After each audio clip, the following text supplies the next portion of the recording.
今日はサウンド生成を使ってゲームの効果音を生成してみるよ。ゲームの効果音といってもいろいろとある。3パートに分けて紹介していくよ。まず最初はシステム UI 系の効果音。例えば決定音、キャンセル音とか、パワーアップ音、ステージクリア音とか、ゲームシステムが鳴らす効果音のこと。次に戦闘系の効果音、剣、銃、魔法などの効果音だね。最後にゲームでよく使われるそれ以外の効果音を紹介するよ。設定は効果音の基本であるワンショット。 BPM とキーは未設定で固定するよ。サウンド生成はプロンプトの表記が小文字か大文字かで効果がかなり変わる。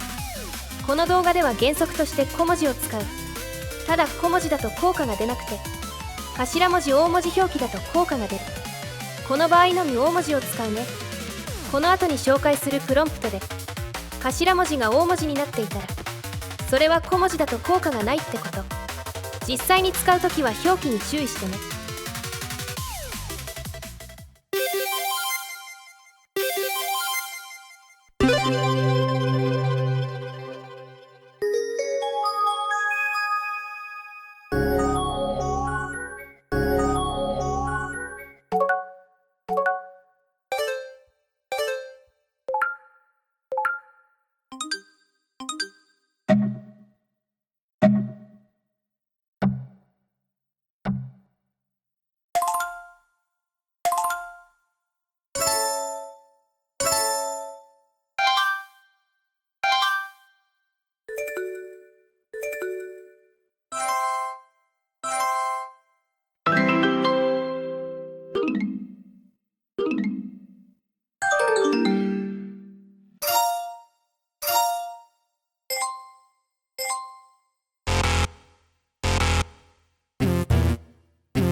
ゲームのシステム UI の効果音がどんな音なのか聞いてもらったよ。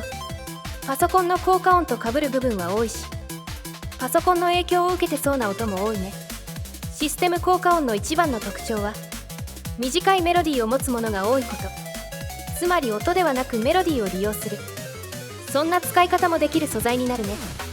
ループ設定で BPM やキーを指定するとよりメロディアスな効果音になるので、その素材をマッシュアップすることで効果音のメロディーを使った曲を作れる。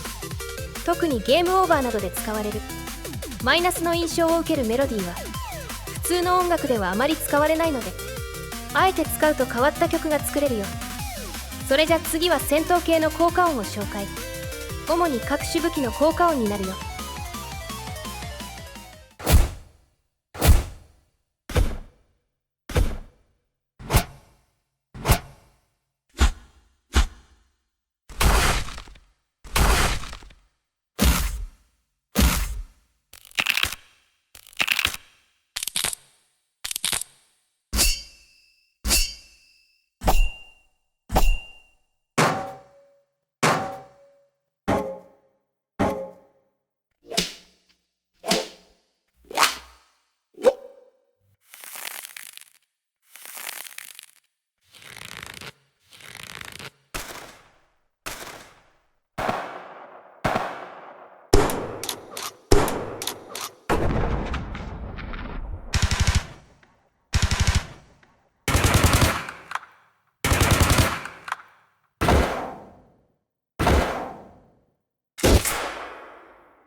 ゲームの戦闘系の効果音がどんな音なのか聞いてもらったよ。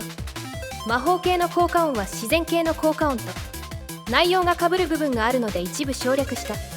風魔法の音と強い風の音なんて実質的にほぼ同じ音だからね。自然系の効果音は次回やる予定だから、自然現象に近い音はそっちで紹介するよ。武器名はそれだけをプロンプトにするといろいろな音が鳴ってしまう問題がある。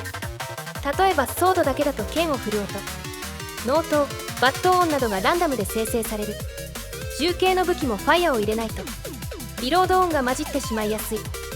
だから動物名の時と同じようにどの音を出すか指示した方がいいね。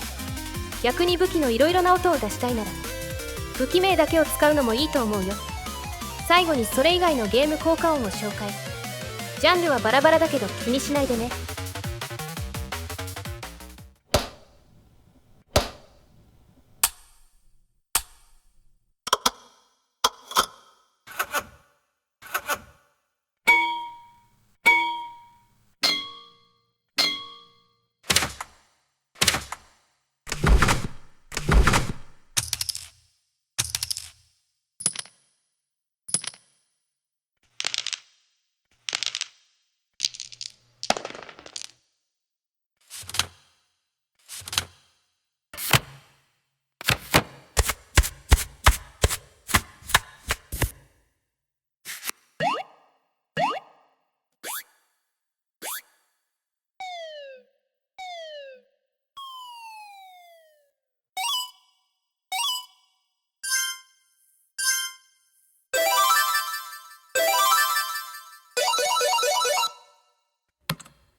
その他のゲーム系効果音がどんな音なのか聞いてもらったよ。